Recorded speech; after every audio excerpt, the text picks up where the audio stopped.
Today we showed our first full-feature documentary production, a documentary which explored the contribution of the Tribunal, which was immense, to the treatment of rapes and sexual violence as a war crime, as different aspects of the war crimes, including crimes against humanity and the genocide.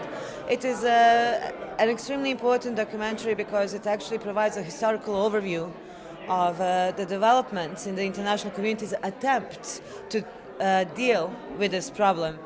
We made this gathering to have the premiere in The Hague, the seat of the Tribunal, which was attended by the high officials of the Tribunal, the President, Prosecutor and the Registrar, representatives of the international community, as well as the academics and the NGOs.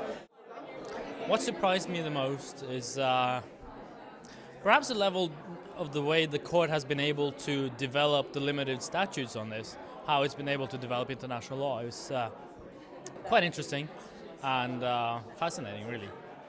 The big focus in terms of accountability really has to be ultimately on what can happen at the domestic level, and that is very much where we are turning our attention as we move to the completion of our mandate.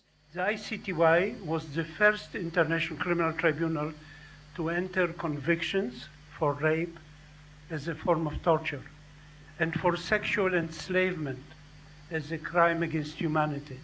It has also issued convictions for rape as a genocidal crime following the precedent set by the ICTR.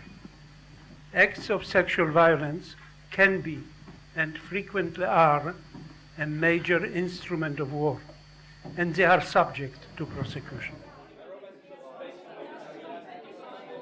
I understand the debate after the movie about the challenge of keeping the balance between the human story and the legal framework that you need to provide and factual information that you need to provide. I think it was a very tough deal. My first impression is that the balance has been struck.